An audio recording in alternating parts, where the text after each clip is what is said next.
Bismillahirrahmanirrahim. Alhamdulillah rabbil alamin. Wa bihi nasta'inu ala umuri dunya waddin. Wassalatu wassalamu ala asyrafil anbiya wal mursalin sayyidina Muhammadin wa ala alihi wa sahbihi ajma'in. Allahumma shalli ala sayyidina Muhammadin salatan tawfir biha dzunub wa tuslihu biha al-qulub wa tantaliqu biha usub wa talinu biha as-su'ub wa ala alihi wa sahbihi wa alihi masuk. Alhamdulillah bisa bertemu lagi melanjutkan pembahasan sebelumnya, pembahasan tentang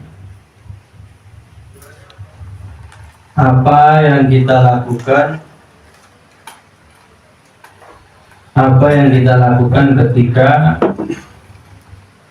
masuk waktu malam. Kemarin dibahas hendaknya setelah kamu sholat maghrib, sholat sunnah ba'diyah maghrib 2 rakaat. Kemudian sholat sunnah awwabin,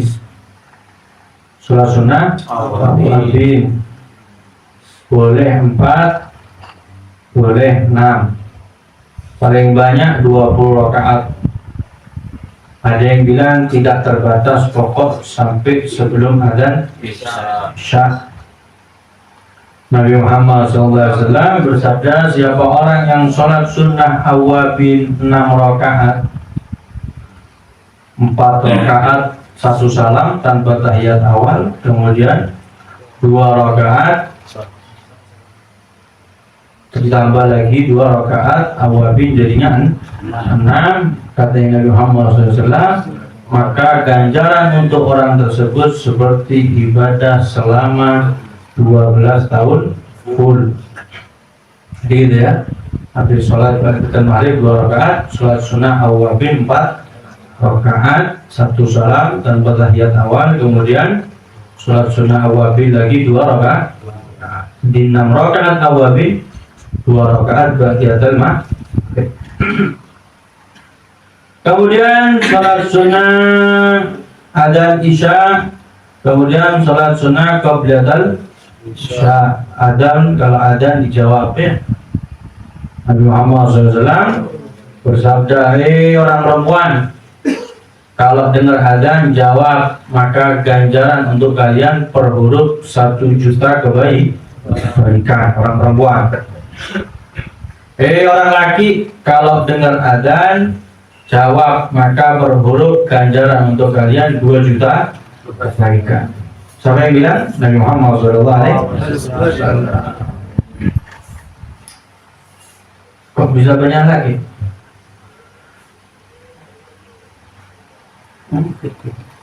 Mungkin orang perempuan lebih sering di rumah ya, jadi gampang jawab adzan. Laki ada di pasar, kerja, toko, segala macam, wajah pegawai, kawan jawab adzan. Perempuan lemah, apa hubungannya?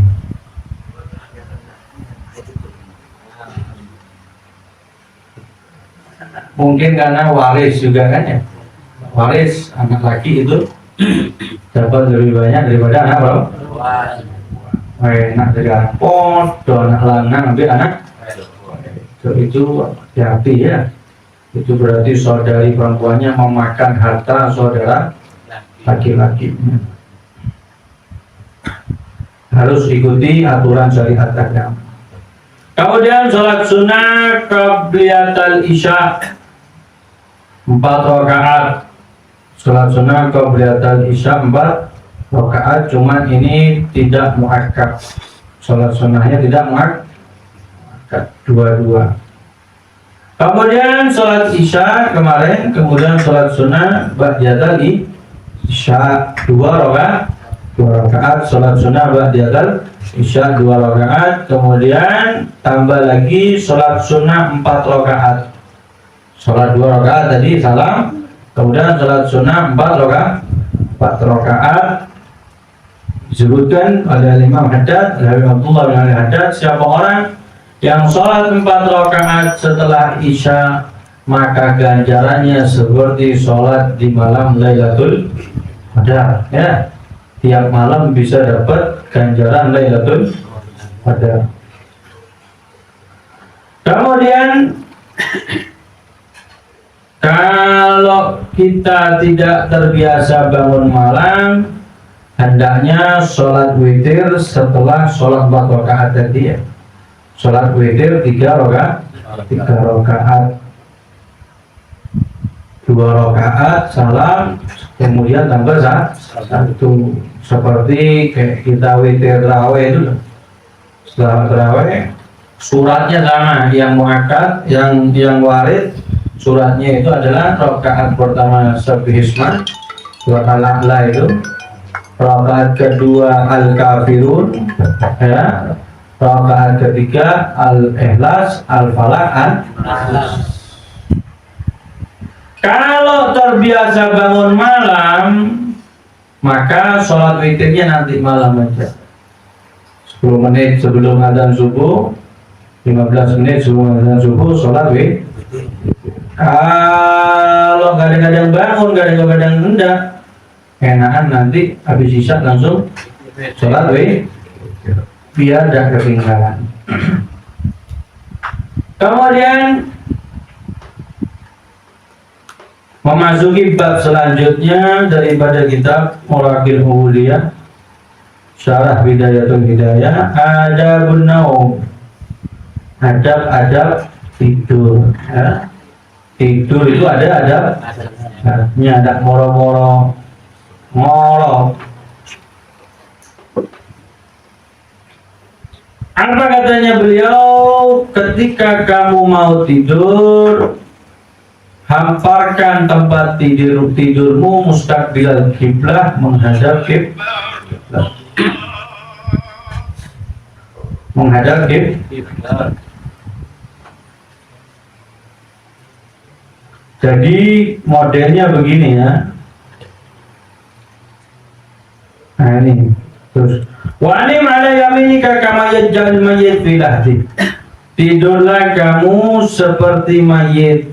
Gimana? Kepala di utara, kaki di selatan, ngadep ke barat. Berarti ngadep ke barat itu tuh. Berarti badannya miring ke kanan. Itu yang bagus ya, yang sunnah begitu ya. Jadi kasurnya yang tidak model gitu diputer ya, panjangnya diputer. Jangan tidur di spring bed, jangan dibiasakan tidur di kasur ya. Nabi Muhammad SAW itu tidurnya di mana? Di tikar. Nabi itu kalau bangun tidur ngecap di sini. Ngecap bekasnya tikar itu. Pelepah kurma, kalau di sana pelepah pelepahnya kurma. Siapa? Nabinya saya sampaikan, Nabi Muhammad SAW.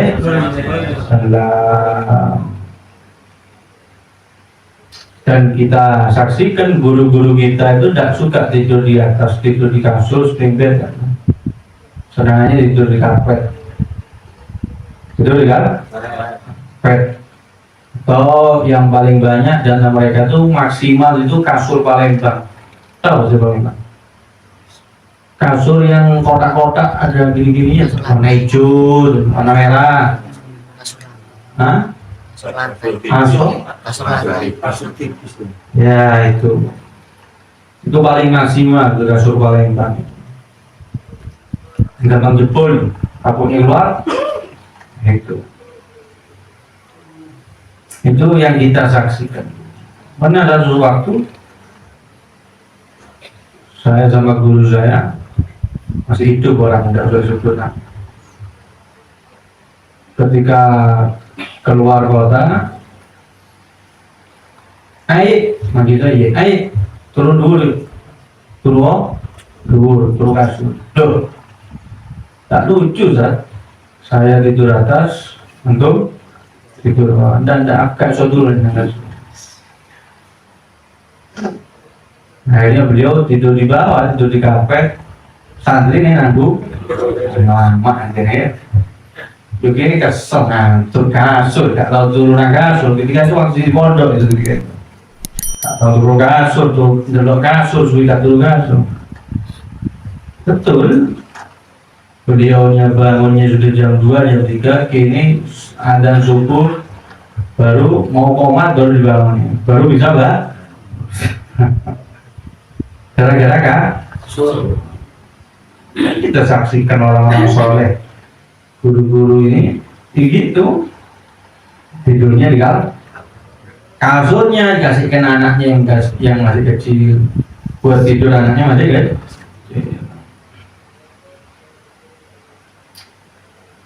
Atau model kedua ya, tadi model pertama kepala di utara, kaki di selatan, ngadep barat, berarti miring kan?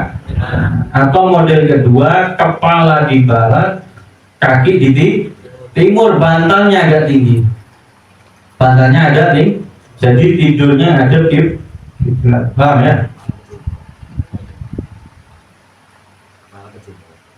Kaki di barat, kepala di aku ngomong balik kaki di timur kaki di barat kepala di timur bantalnya agak tinggi jadi tidur yang ada kiblat yang kasurnya model kalau kamarnya sempit tak bisa merubah kasur ikut model keduanya ya kakinya di barat kepalanya di timur dikasih bantal agak tinggi jadi tidurnya ada telentang tidurnya boleh yang bagus itu ngadep kanan sama telentang ngadep kiri itu bikin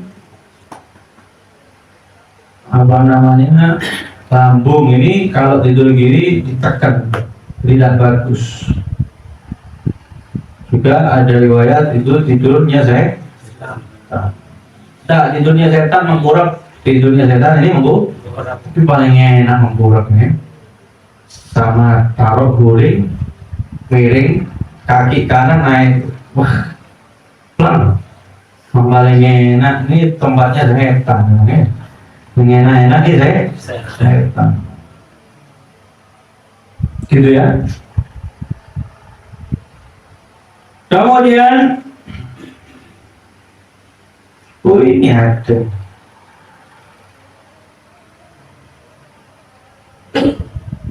kalau tidur mengkurap itu seperti tidurnya setan, itu makruh. Tidur ngadep kiri itu sunnah menurut dokter. Menurut dokter itu bagus, bukan sunnah. Menurut dokter itu bagus. Kenapa? Itu untuk meluaskan lambung. Bukan tidak bagus ya, luput. Tidur ngadep kiri itu menurut dokter bagus untuk meluaskan lambung, itu tapi menurut dokter kedokteran.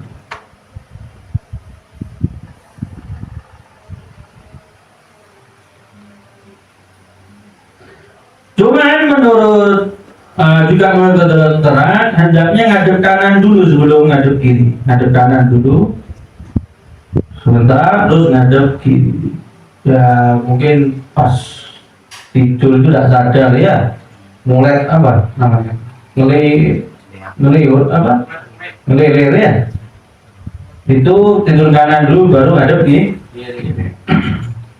kemudian wa'alam ketahuilah annan nauma mithlul maut tidur itu seperti mati wal yaqadha mithlul ba'ats ay nasyar dan bangun itu seperti nanti diutus sama Allah ketika di padang mahsyar.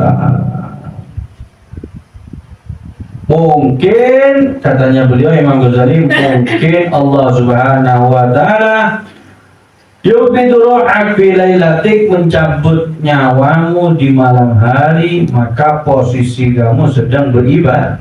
Kenapa? Melaksanakan sunnah Nabi Muhammad SAW. Berarti mati dalam keadaan melaksanakan sunnah apa? Tidurnya ikut tidurnya Nabi, ngadep kiblat, miring ke kanan. Kemudian hendaknya sebelum kamu datang ke tempat tidurmu, kamu mempersiapkan untuk kematian. Apa itu? Kamu tidur dalam keadaan suci. Dan ini adalah adab yang selanjutnya. Kamu itu harus tidur dalam keadaan suci. Ini ndak mari megawe kesel, wala mandi, wala wudhu, wala apa, langsung loncat nangga. Makanya mimpinya mimpi cokot ulo, mimpi ditindih absaab. Tahu absaab? Apa bahasa Jawanya absaab? Apa sih bahasa Jawanya absaab? Apa sih? Tindian jerangkong merah. Absaab. Nggak butuh, coba butuh. Duduk dulu. Repot tapi ya, itu tapi bujurnya. Coba. Sontok, gatal. Makanya setelah kumpul, setelah hubungan, itu makruh tidur, makruh makan, makruh minum sebelum wudhu. Setelah hubungan kejeding, masih langsung turu. Waktu.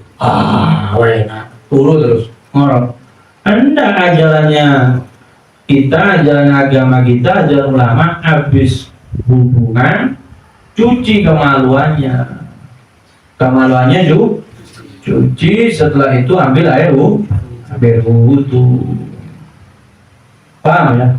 Kalau junub masih belum wudhu terus makan, minum, kemudian tidur, itu makruh. Apalagi ada katanya ulama, orang yang makan ketika dalam keadaan junub itu menyebabkan fakir, menyebabkan makan ketika hari gawe kan ya usah belum langsung nang dapur itu cuci dulu, habis itu kalau tidak mau langsung mandi, paling bagus langsung mandi. Juga khasiatnya katanya ulama, kalau kamu mau nambah ronde kedua, ini wong lanang kan, wong lanang kabeh ya, ono bojone kabeh. Biar cilik lemune.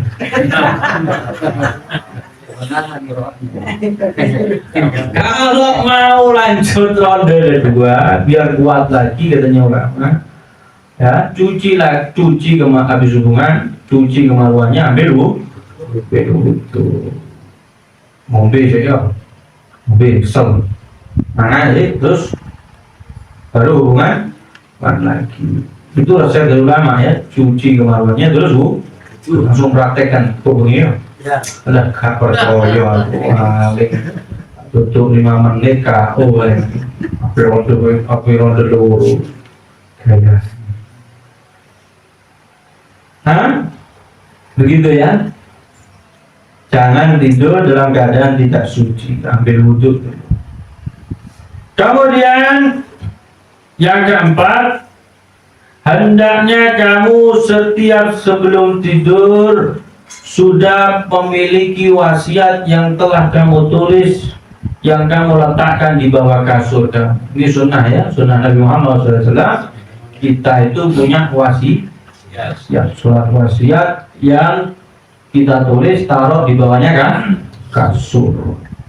Materai, saya ini materai yang tanda tanda. Itu sunnah ya. Dan diperiksa sebelum tidur. Sudah nulis kemarin masa nulis tidak diperiksa. Tiap malam diperiksa. Wasiat anak-anak jangan sampai saya mati kamu gak sholat. Anak saya mati jangan sampai kamu mati. Itu wasiat yang bagus. Bukan cuma urusan dunia toh.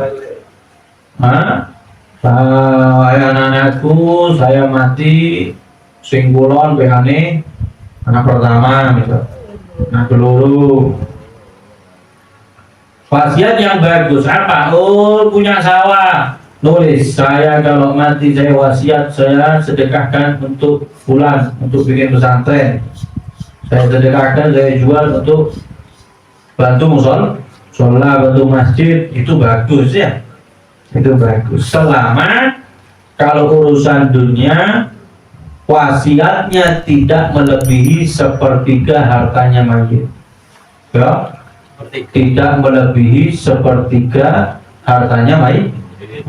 Kenapa? Karena 2/3 itu punyanya ahli waris.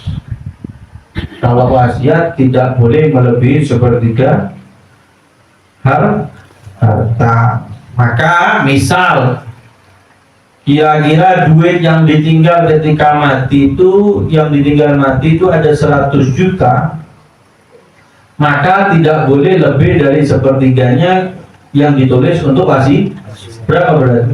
Sepertiganya 100 juta, 33,3 ya, 33 sekian. Kalau wasiatnya 50 juta, maka yang berlaku cuma sepertiga toh, cuma 33. Yang 17 juta, 16 juta tidak berlaku, itu harus dibagi waris. Berbeda halnya sama hibah ketika hidup, paham ya? Hibah ketika wasiat itu apa? Wasiat itu menjadi milik kalau sudah mati. Saya wasiat kalau misal HP, kalau saya mati HP ini saya berwasiat, wahai anak-anakku, saya sedekahkan kepada pesantren ini juga, misal itu sedekahkan. Maka bisa dilaksanakan wasiat ketika saya mati. Beda halnya dengan hibah ketika masa hidup. Bapaknya sudah merasa tua, 50 tahun, 60 tahun, mulai dibagi sudah hartanya. Oh, tanah yang barat punya anak pertama, dibagi, dihibahkan. Ini saya hibahkan, ini sertifikatnya, langsung bawa ke notaris. Balik nama. Oh, tanah yang timur punya anak kedua. Oh, tanah yang utara milik anak nomor 3. Dan itu yang dilakukan orang-orang soleh ya. Yang dilakukan orang-orang soleh itu menghibahkan hartanya sebelum meninggal. Yang penting bukan ketika sakit. Kalau ketika sakit parah itu tidak dianggap wasiatnya ya. Pemberiannya tidak dianggap. Tapi sebelum sakit kematian. Jadi orang-orang soleh itu, dan juga kami saksikan beberapa keluarga di antara kami itu, kalau sudah masuk usia tua 60 ini, itu mulai sudah bagi-bagi. Karena yang barat bawa notaris, kasih anak nomor pertama, balik nama. Anak kedua dapat tanah yang timur, balik nama. Anak ketiga dapat uang sekian, hadiah. Ini hibah. Apa tujuannya? Takut nanti ketika dia meninggal anak-anaknya tukaran gara-gara waris. Jadi mending hartanya habis dulu, dibagi-bagikan sebelum dia meninggal. Itu pertama. Kedua, tujuannya apa? Tujuannya biar ketika menghadap kepada Allah, ketika meninggal mau dihisab, itu sudah tidak punya harta. Aku mau dihisab, duitnya habis, hartanya sudah pindah kepemilikan punya ke anaknya, pindah kepemilikan ke ponakannya, ke saudaranya, ke cucunya, sudah dihibahkan ke pesantren, ke pondok. Mati tidak bawa apa-apa. Sebagian kiai-kiai itu gini caranya, dibalik nama atas nama anaknya bisa, itu nanti ngomong setelah balik nama, sertifikatnya berubah namanya, itu ngomong sama anaknya, le tak silisi oleh sawai tak sih sawahnya saya ketika saya ngibahkan kepada Sofyan misal, saya ibahkan sawah kepada maka ketika itu sawah ketika diterima sama Sofyan, syaratnya harus diterima, tidak boleh menang. Sofyan menerima, ya bir, saya terima bir. Kalau sekarang, kalau aturan negara harus bawa ke notaris balik nama, diterima dibalik nama. Ketika sudah selesai urusannya, sawah tersebut jadi miliknya Sofyan kan gitu. Sawah itu jadi miliknya Sofyan. Cuman beberapa kiai itu dalam rangka melakukan itu, tapi dalam rangka juga sawahnya ini kadang-kadang untuk biayanya pondok, untuk biayanya masjid, untuk biayanya santri. Apa? Mereka dibalik nama, setelah dibalik nama terus ngomong, sawahnya tak sih sekali ya. Saya pinjam gitu. Oh iya Pak. Jadi dikelola sama bapaknya seperti biasa. Dikelola sama kiai ini sama bapaknya seperti biasa sampai kiai meninggal, otomatis sawah ini balik sama anak. Kenapa? Karena miliknya anak kan gitu kan, tadi dipinjam itu. Begitulah caranya ulama, caranya orang-orang soleh menghindarkan anak-anaknya daripada tukaran gara-gara waris, dan juga menghindarkan dirinya biar aman nanti ketika pertanyaan malaikat di yaumil hisab. Ayo kamu mati bawa harta sekian. Tak bawa harta. Tanah saya sudah saya bagikan. Harta saya sudah saya bagikan. Itu triknya ulama ya. Triknya orang-orang soleh itu. Dan kami saksikan sendiri beberapa orang keluarga kita itu seperti itu. Takutnya ketika ada bapaknya kelihatannya baik anaknya, tapi kalau sudah mati, materi dulu, bukan materi bunuh, apa? Ngambil hak saudaranya yang perempuan, ngambil hak saudaranya, podo, anak wadon, anak lanang kok, itu dosa besar itu. Ngambil makan harta saudaranya, tidak ridho terus saudaranya, dosa itu. Makan harta saudaranya dari itu. Kemudian itu padahal sudah jelas dalam Al-Quran, itu jelas. Al-Quran sendiri, Allah sendiri yang menyebut anak laki dapat sekian, anak perempuan dapat sekian. Kalau tak punya anak laki, dulur-dulurnya dapat sekian, ibunya mayit kalau masih hidup dapat sekian. Nah, kok Arabnya sendiri itu hati-hati, itu termasuk makan harta saudara. Hati ya. Jadi gitu ya, triknya begitu. Langsung diamalkan, jangan yoyo toh. Besok langsung ke nota. Tak dua anak kayak aku. Anak itu pun kayak aku. Kemudian nomor 5. Hendaknya ketika mau tidur, setelah kamu tulis wasiat yang kamu taruh di bantal kamu, nanti ada riwayat begini ya. Nanti orang yang mati tanpa nulis wasiat itu nanti di yaumil barzah itu tak bisa ngomong. Ketika para orang mati saling berziarah di kuburannya, nanti meninggal ini enten-entenan nih. Sampai meninggal itu disambut sama tonggonya sampai yang sebelumnya meninggal. Tanya, gimana sehat? Kok sehat? Gimana kabar dunia? Anak kamu gimana?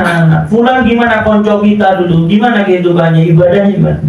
Itu saling tanya, saling ziarah. Makanya paling enak koncoan sama orang soleh. Meninggal ditanya sama orang soleh, disambut. Kenapa orang mati itu nanti saling berziarah di kuburannya? Lah pas ketemu sama orang yang mati tidak berwasiat ini dikatakan sama orang ini, mabadu hadzal miskin. Silasan, sian ya orang ini ya, miskin itu apa artinya kalau bahasa Arab? Kesian. Gimana sakno ya orang ini? Kesian ini orang ini, kenapa? Innahu mata bi ghairi wasiat, orang itu mati tidak membawa wasiat. Makanya mulai ditulis nanti malamnya, nulis wasiat. Bismillahirrahmanirrahim. Saya mukhlis, saya berwasiat kepada keluarga anak-anak saya, kalau saya mati ittaqullah, pertama bertakwalah kepada Allah. 2, jaga sholat 5 waktu. 3, jaga aurat. 4, jaga pergaulan. 5, cintai Nabi Muhammad SAW. 7, ditulis yang banyak.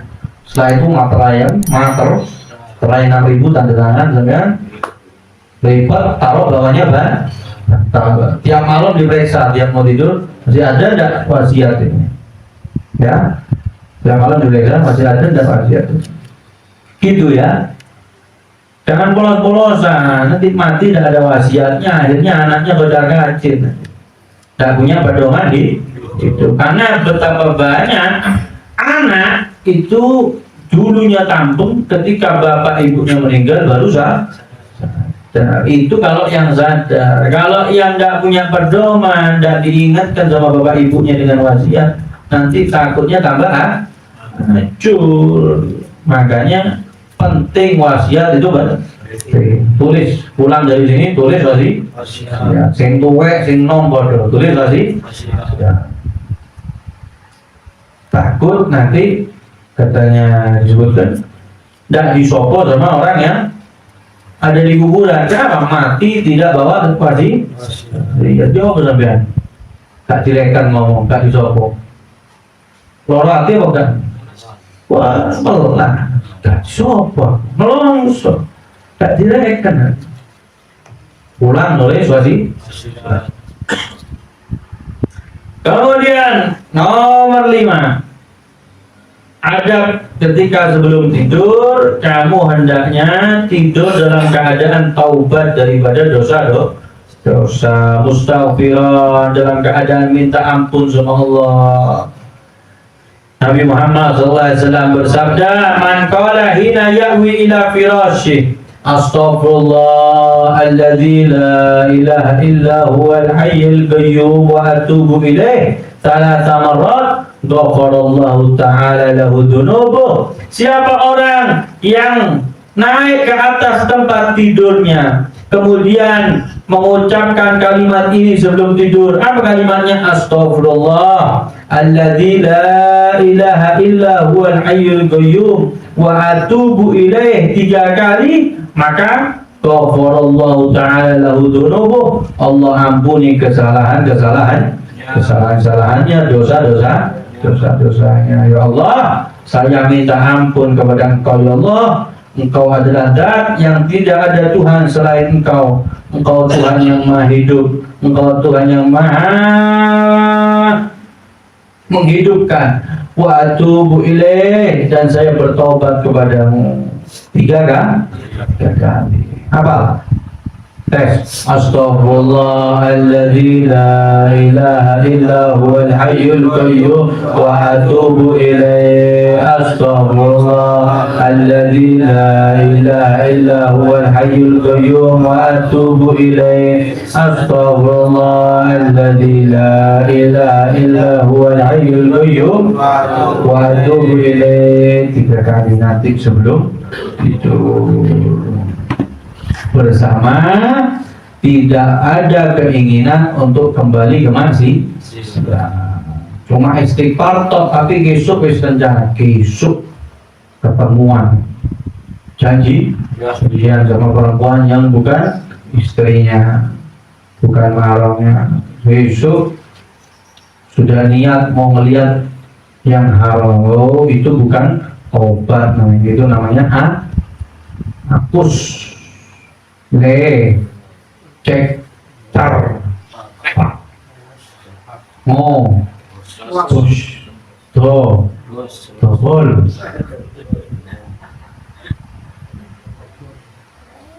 Wallahu a'lam bishawab. Diamalkan ya.